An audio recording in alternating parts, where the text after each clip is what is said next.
20대 대선 후보자 등록이 오늘 시작되면서 본격적인 대선 경쟁이 시작됐습니다. 특히 국민의당 안철수 후보가 조금 전 야권 후보 단일화를 전격 제안했는데요.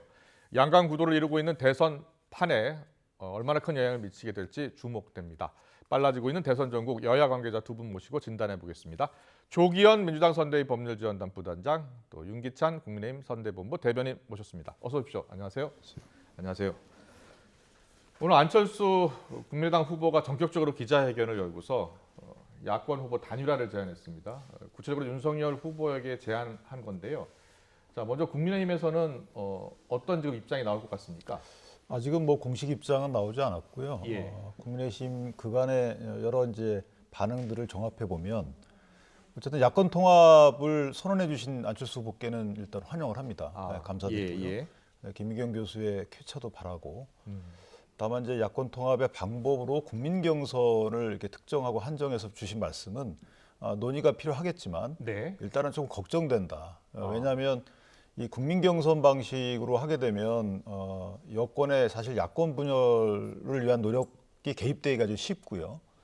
그리고 지지율 격차가 상당한 현실을 감안한다 그러면 네. 사실 이게 과연 야권 통합을 통한 정권 교체에 도움이 되는 방식이냐, 여기에 대해서는 좀 걱정이 많이 있습니다. 네. 그래서 이 부분은 후보 측과 선대본부에서 이제 허심탄회한 논의를 시작하겠지만 어쨌든 그런 걱정이 깔려 있다라고 말씀을 드리고, 특히나 2012년도에 이런 방식의 아마 그 안철수 후보가 당시에도 제안을 했던 것으로 보여요. 2012년이라고 하면은 문재인 당시 그렇죠. 후보와 단일화 대통령 때 제안했대요. 무소속으로 제안을 했고, 이거 유사합니다. 유사하고 그때도 사실은 이제 시너지가 안 났어요. 그래서 이제 그 당시 야권이 패했던 것이죠. 네. 그래서 이런 전례를 또 감안하고, 제가 방금 말씀드린 이런 요소를 감안한다 그러면 어쨌든 전체적으로 환영을 하지만 국민 경선 방식의 야권 통합은 조금 걱정되는 부분이 많이 있다. 이렇게 말씀드립니다. 알겠습니다. 여권 입장을 좀 들어보겠습니다. 여당에서는 단일화를 염두에 둔 선거 전략을 그동안 세워왔다라고 이야기했습니다. 단일화가 일단 성사될 것으로 보십니까? 어떻게 예상하세요? 지금 말씀을 하셨는데 현실적으로 좀 쉽지 않아 보입니다. 예. 왜냐하면 이제 지금 양상은 2012년의 양상과 좀 유사해 보이거든요. 네. 당시 안철수 후보가 정확하게 선거일 한 30일 전쯤에 예. 그 결렬됐던 단일화 협상이 다시 재개가 됐습니다. 그래서 룰 협상도 하고 또 단일화 토론까지도 진행이 됐는데 다시 결렬이 되거든요. 예. 그러다가 결국에 이제 선거일 13일을 남겨두고 사퇴하는 방식으로 사실상 단일화를 이뤘는데 시너지가 발생되지 않았고요. 지금 선거가 임박한 시기에서 협의를 통한 협상을 통한 단일화를 이루기는 현실적으로 굉장히 어렵다고 보여지는데 네. 이제 실제 안철수 후보가 선택할 수 있는 지점은 많지 않아 보입니다. 실제 선거 등록일에 어떻게 보면 이제 마지막 단판 요구를 던질 수밖에 없었던 상황으로 보여지고, 이제 결국에 이제 국민의힘에 이걸 받을 것인가, 결국에 좀 부정적인 입장은 뭐 분명해 보입니다. 이준석 네. 대표가 지금까지 취했던 태도도 그렇고요. 윤석열 후보가 단일화를 한다고 하면 뭐 10분 안에 커피 마시면서 한다 이렇게 말하지 않았습니까? 지금 안철수 대표가 생각하는 단일화 방식과 국민의힘이 생각하는 단일화의 내용은 너무 간격이 크기 때문에 예. 지금 채 한 달도 남지 않은 이 선거에서 사실상 시너지가 발생하는 단일화를 이루기는 어려울 것이다. 이렇게 봅니다. 그렇군요. 윤석열 후보는 단판 방식으로 지금 단일화를 원하는 것 같고요. 지금 안철수 후보는 여론조사 국민경선 방식을 지금 제안했습니다. 여당에서는 단일화가 어려울 것으로 보이고 시너지 효과도 나타나지 않을 것으로 이렇게 보인다라고 지금 예상하고 있는데 어떻게 보세요? 그러니까 시너지 효과가 극대될 수 있는 그 단일화 야권 통합 방식을 이제 고민해야 되겠죠. 그런데 네. 단일화 또는 야권 통합은 전 된다고 봅니다. 왜냐하면 지금 안철수 후보께서는 어떻게 보면 정권 교체에 본인은 뛰어들겠다라는 이제 입장을 밝혔기 때문에 예. 정권 교체를 위한 여러 가지 지장 방안에 대해서는 제외할 거예요. 그렇다면 정권 교체에 좀 도움되는 방안을 추구할 거고, 그렇다면 단일화는 이제 상수가 된 거죠. 근데 단일화 방식과 관련돼서는 지금 국민 경선이라는 말씀을 하셨지만 실제로 보면 국민 경선을 통해서도 본인이, 이게 원칙은 이런 겁니다. 원래 단일화라는 것이 말씀은 이제 공동선언문을 하시고 나서 하자는 거였잖아요. 뭐 공동정부 연립 이런 부분도 말씀을 주셨지만 예. 원래 결단에 의한 단일화를 하게 되면 서로 간에 주고받는 게 있을 수 있어요. 양보하는 것이기 때문에 방법에 네. 대해서. 그런데 이 경선 또는 이렇게 국민 여론조사 이런 걸 통하게 되면 사실 주고받는 게 있을 수가 없는 게 원칙이에요. 네. 그것은 이제 정정당당한 서로 간에 똑같은 위치에서 하는 거잖아요. 그렇기 때문에 결국은 여론조사 방식이 아닌 뭐 또 다른 방식이 저는 좀 더 힘을 얻을 것이고, 또 하나는 안철수 후보 입장에서도 보면 현재 안철수 후보가 상당히 젊은 축에 낀단 말이에요. 네. 정치적인 미래를 설계할 수 있는 단일화 방안을 아마 고민을 하실 거고, 그래서 국민 경선은 어느 정도 본인의 심중에 있는 말씀이지만 협상을 위한 것일 수도 있다라고 저는 생각을 해서 상당히 허심탄회한 논의를 하게 되면 의견 접근이 가능할 것이다. 그래서 단일화는 생각보다는 난항을 겪지 않을 가능성이 크다라고 저는 생각을 하고 있습니다. 그렇군요. 서울시장 지난해 서울시장 보궐선거 때 오세훈 안철수 후보가 국민경선 방식으로 단일화를 했죠. 그때는 지지율 격차가 때로는 안철수 후보가 더 높았을 때도 있고요. 예. 지지율 격차가 사실은 거의 없었어요. 단일화 없이는 두 후보 어느 후보도 서울시장에 당선될 가능성이 없다고 여겼던 상황이었고요. 예. 2012년도도 마찬가지입니다. 그때는 안철수 후보가 오히려 문재인 현 대통령보다는 지지율이 1~2% 높았을 때도 있었어요. 예. 11월 초만 해도. 그렇기 때문에 단일화 없이는 그때도 마찬가지로 두 후보 역시 이길 가능성이 없다고 여겼던 때입니다. 근데 현 상황은 약간 달라요.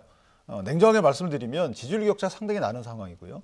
그러니까 안철수 후보 입장에서 보면 통 큰 결단을 해주셨지만 어쨌든 현실적인 선택의 여지가 그때와 좀 다르다. 이렇게 보고 있습니다. 그렇군요. 이재명 후보와 안철수 후보와의 연대 가능성 이야기를 그동안 계속 했었는데 일단 안철수 후보가 야권 후보 단일화를 지금 제안을 한 상황이기 때문에 여당과의 공조 가능성은 그만큼 낮아졌다 이렇게 볼 수밖에 없는 상황이네요. 그렇습니다. 오늘 뭐 입장은 어느 정도 분명해 보이기 때문에 예. 이제 지금까지 뭐 송영길 대표 또 이재명 후보가 원론적인 입장에서 얘기했던 그 뭐 단일화 내지 그 공동 정부 운영 관련된 내용은 쉽지 않은 것으로 보입니다. 예. 근데 이제 아직은 뭐 이렇게 모르겠습니다. 뭐 적극적인 제안을 하고 여기에 안철수 후보가 응답을 하는 방식으로 해서 이재명 후보가 안철수 후보가 연대하는 방식의 어떤 선거 국면으로 가기는 어려워 보이긴 하는데 네. 이제 변수는 실제 국민의힘과 안철수 후보 간의 단일화 협상의 과정과 결과에 따라서 지금 전혀 예측할 수 없는 다른 어떤 예. 변수가 생길 가능성도 배제할 수 없다고 보고요. 결국 이제 단일화 협상이라는 건 뭐 국민 경선 방식의 뭐 여론조사 방식의 국민 경선을 제안을 했는데 단판이든 여론조사든 과정에서 이제 상호 유리한 입지를 점하기 위한 협의가 진행될 수밖에 없고 그게 이제 국민들한테 어떻게 긍정적으로 비춰질 것인가 이런 여러 가지 변수가 향후 남아 있기 때문에 예. 뭐 그거에 따라서 안철수 후보가 선택할 수 있는 폭도 단순하게 야권 단일화 후보의 범주 내에서만 이 고민을 하고 거기에서 판단을 할지 아니면 다른 뭐 대한민국의 미래를 본 다른 어떤 결정 내지 입장을 가지고 정책 선택을 할지는 좀 더 지켜볼 필요가 있어 보입니다. 네, 윤기찬 대변인님, 야권 후보 단일화가 결국은 될 것이다 이렇게 예상을 하셨는데 단일화 과정도 상당히 중요하지 않겠습니까? 그런데 만약에 윤 후보가 안철수 후보가 제안한 여론조사 방식을 거부한다면 그 순탄치 않을 것 같거든요. 그렇게 되면은 야권 후보 단일화에 대한 어떤 지지율이 좀 떨어지면서 오히려 더 지지율에는 도움이 안 되는 그런 상황도 예상할 수 있겠는데요. 근데 저는 안철수 후보가 이렇게 단일화 제안을 선제하는 것은 이미 이제 단일화의 그 요구는 국민의당 내에서도 나오고 있단 말이죠. 예. 임명진 그 전 목사님 같은 현 목사님 같은 경우에는 단일화 안 되면 본인은 지지 철회하겠다 이렇게 이제 그리고 국민적 또 지지 그 여러분들이 또 선언도 하고 했기 때문에 네. 단일화에 대한 국민적 압박은 상당히 큰 상황이었고요. 또 하나는 이제 안철수 후보가 이렇게 단일화 하겠다라고 방식을 특정해서 말씀을 하셨지만 단일화 하겠다고 한 것은 사실은 결심을 하신 거라고 저는 봐요. 예. 이전에 2012년도에도 단일화를 하겠다라고 아까 제가 여쭤봤더니 그 이후에 이제 안철수 후보의 지지율이 많이 빠졌거든요. 그렇기 때문에 이번에도 마찬가지로 단일화 하겠다라는 말씀을 저렇게 확실히 하게 되면 단일화를 안 하게 되면 본인 지지율이 빠져요. 네. 그 이제 야권에 대한 지지율이 빠진단 말이죠. 그래서 본인은 어느 정도 결심을 하고 말씀을 하신 거고 방식의 문제는 이제 협상의 어떤 그 영역으로 남겨놓은 것이다 이렇게 보는 거고 또 하나는 이제 본인이 갈 수 있는 여지를 줄인 것이거든요. 예. 이재명 후보와의 단일화는 일단 사실은 이제 안 한다는 입장이신 거고, 그다음에 이재명 후보가 연대 제안 등을 통해서 아마 내심 선거 전략으로 추진해 왔던 그 안철수 후보의 완주 이 부분도 사실은 거부하신 거라고 저는 봅니다. 네. 그렇기 때문에 결국은 단일화라는 것은 상수로 두고 방식과 관련된 이제 협상을 시작하겠다라는 생각으로 보여서 저는 단일화는 반드시 되는 게 아닌가라는 생각을 하고 있습니다. 여론조사 국민 경선 방식으로 지난해 보궐선거 때처럼 한다면은 지금 각종 여론조사를 보면은 윤석열 후보가 안철수 후보보다는 지지율이 높잖아요. 그런데 이게 국민 경선 방식으로 여론조사를 하게 된다면 어떻게 될지 모른다 이렇게 판단하고 있는 겁니까? 그런 것보다는 네. 여론조사 방식이라는 게 모든 선거에 있어서 제가 경험을 해보면 예. 그것이 문항 구성도 그렇고요. 또는 이제 뭐 적합도냐, 경쟁력이냐, 그다음에 샘플을 몇 개를 할 문구 것이냐, 싸움을 하게 되죠, 나중에는. 그다음에 예. 뭐 여론조사 기관 선정 기준을 어떻게 할 것이냐, 상당히 복잡한 아. 아주 세부적인 그 다툼이 생길 수밖에 없어요. 네. 그 과정에서 국민들이 볼 때는 너무 지난하고 이것은 이권 다툼으로 또 볼 여지도 있고 해서 네. 그런 방식으로 단일화를 한다는 것은 사실은 일단 기본적으로 야권 통합에 부정적입니다. 그래서 그런 방식에 대해서는 저희가 이제 일단 걱정스럽다라고 표현한 것입니다. 그렇군요. 알겠습니다. 여권에서는 야권 후보 단일화가 어려울 것이다라고 이렇게 보고 있다고 하셨는데 그럼에도 불구하고 만약에 야권 후보가 단일화가 된다면 이재명 후보에게는 참 불리한 선거가 되지 않을까요? 글쎄 뭐 꼭 그렇게 보지는 않습니다. 아, 예. 지금까지의 여론조사의 내용을 보면 물론 안철수 후보도 이제 정권 교체를 주장을 하고 있지만 예. 실제 단일화가 이루어진다고 해서 안철수 후보 표와 윤석열 후보 표가 그대로 합산되는 여론조사 결과가 나올 것이냐 그렇지는 않거든요. 예. 실제 조사에서도 윤석열 후보로 단일화될 경우에는 이재명 후보와 윤석열 후보로 지지층이 분산되는 것으로 나오고 있고 그 비율 자체도 크게 차이가 나지 않습니다. 네. 그러니까 정권 교체를 얘기를 하고 있지만 정권 교체를 지지하는 사람들이 고스란히 그 윤석열 후보 지지로 옮겨갈 가능성은 높지 않아 보이고 예. 그리고 실제 이제 선거에서도 2012년에 예를 들었지만 네네.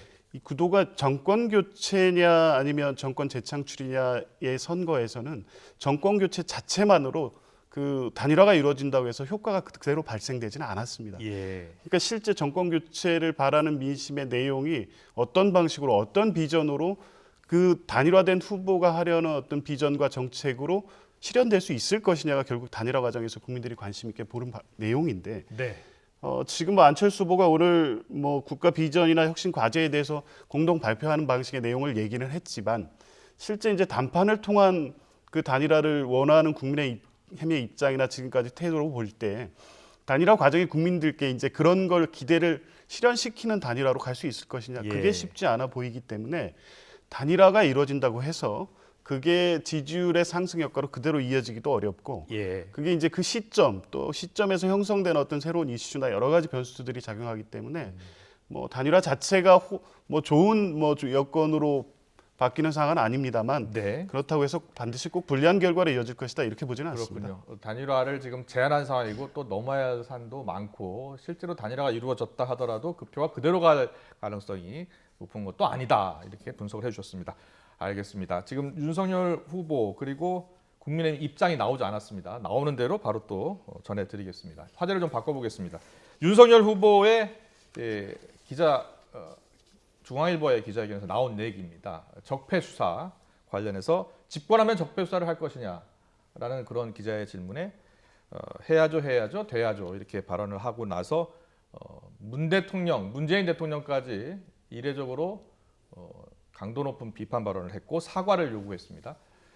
아직 윤석열 후보는 사과를 하지는 않았어요. 그렇죠? 그리고 또 국민의힘에서는 대통령의 대선 개입이다 이렇게 주장을 하고 있고요. 먼저 국민의힘에서는 문 대통령의 발언이 왜 대선 개입이라고 보는 겁니까? 왜냐하면 저희가 볼 때는 왜곡해서 해석을 하셨다고 생각을 하는 거예요. 네. 예를 들면 윤 후보가 얘기한 것은 그러니까 질문이 이랬거든요.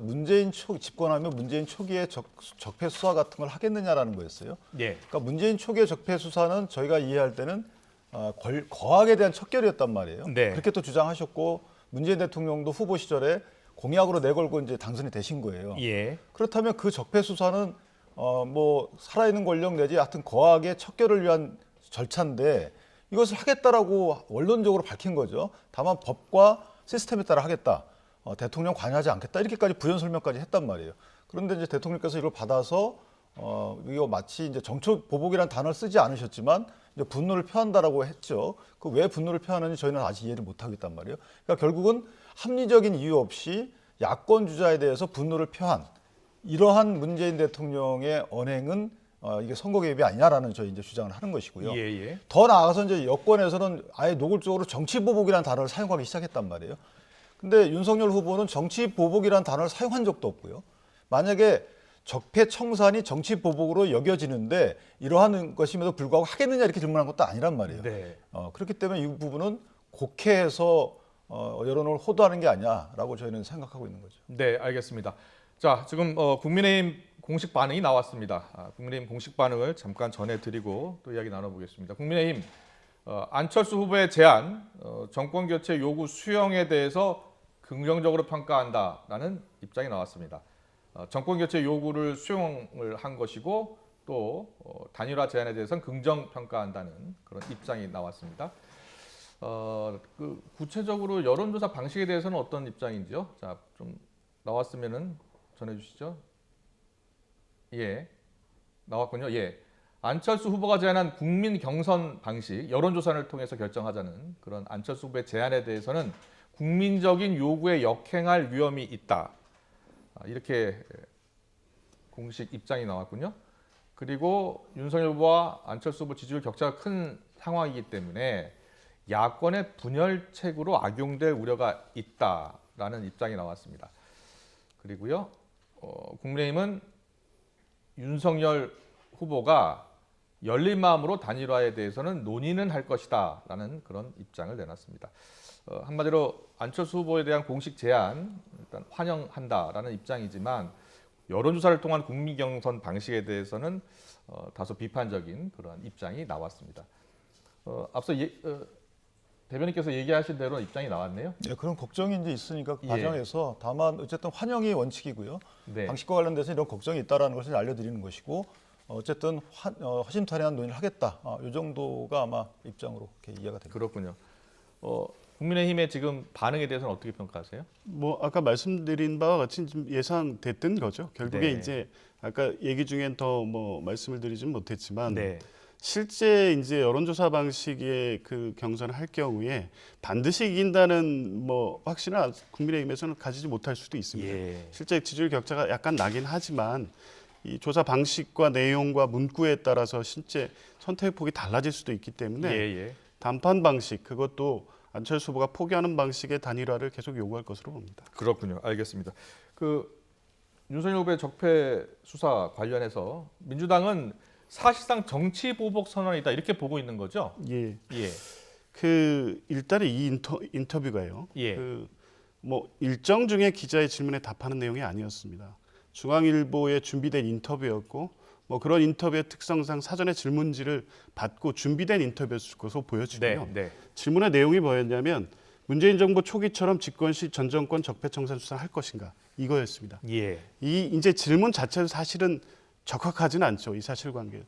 이 당시의 적폐 수사라는 거는 이미 박근혜 정부 말기에 탄핵 국면을 거치고 촛불 집회를 통해서 시민들이 요구해서 검찰이 수사에 착수한 상태에서 탄핵 이후에 새 정부가 출발하면서 그 연장선상에서 정치를 비롯한 사회 전반의 어떤 적폐 이런 부분에 대한 청산을 문재인 후보가 내걸었고 예. 그 과정에서 당선됐기 때문에 예. 수사는 계속해서 진행이 됐던 겁니다.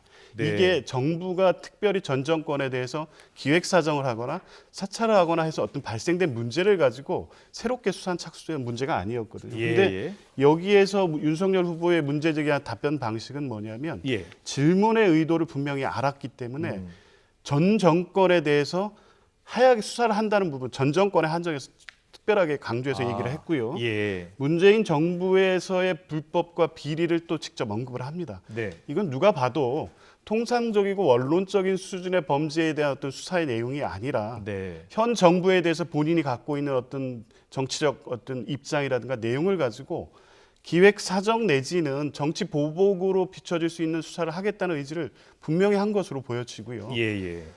또 한 가지는 이제 그 이후에 보이는 태도에서도 그렇습니다. 통상 이런 문제가 이슈가 되면 예. 이게 원론적인 입장으로라도 원론적인 입장에 불과하고 국민 통합에 대한 정치를 하겠습니다라는 게 이제 정치인들의 통상의 어법이죠. 아. 근데 이 문제가 제기될 수 있고 이거에 대해서 비판이 청와대로부터 있을 수 있다는 입장도 어느 정도 알았을 거라고 봅니다. 그럼에도 불구하고 원론적인 입장이라 하면 원론적인 어떤 통합에 대한 입장에 대해서 전달이 그렇게 곡해될 수 있는 부분에 대해서 간단히 얘기하고 넘어갈 수 있는 이슈였는데도 불구하고 선거 전략적으로 제기했기 때문에 이거에 대한 어떤 입장 표현 없이 이 이슈를 계속 끌어가고 있다. 네. 이렇게 보기 때문에 근데 의도가 분명해 보입니다. 자, 짧게 30초. 네, 예. 제가 이걸 한번 보면 예. 윤석열 후보가 만약에 국민의힘에서 오랫동안 몸담아가지고 현 정부의 적폐 수사에 대해서 야 이거 정치 보복이야라고 했던 분이면 이해가 되겠어요. 그런데 이분은 그 전 문재인 정부의 적폐 수사를 주도했던 분이에요. 그런 분이 나와서 그럼 문재인 정부의 적폐 수사에 대해서 할 거냐 그러면 안 하겠다고 하겠습니까?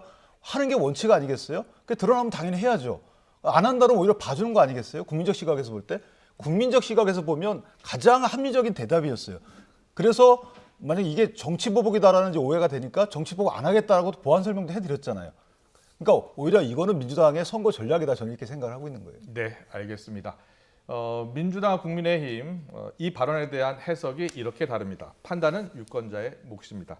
자, 안철수 후보 야권 후보 단일화를 제안했고요. 여기에 대한 입장 그리고 후속 협상 관련 이야기가 계속 나올 것 같습니다. 속보가 나오는 대로 전해드리겠습니다. 지금까지 조기현 민주당 선대위 법률지원단 부단장님, 윤기찬 국민의힘 선대본부 대변인과 정치권 이슈 분석해봤습니다. 잘 들었습니다. 감사합니다. 고맙습니다.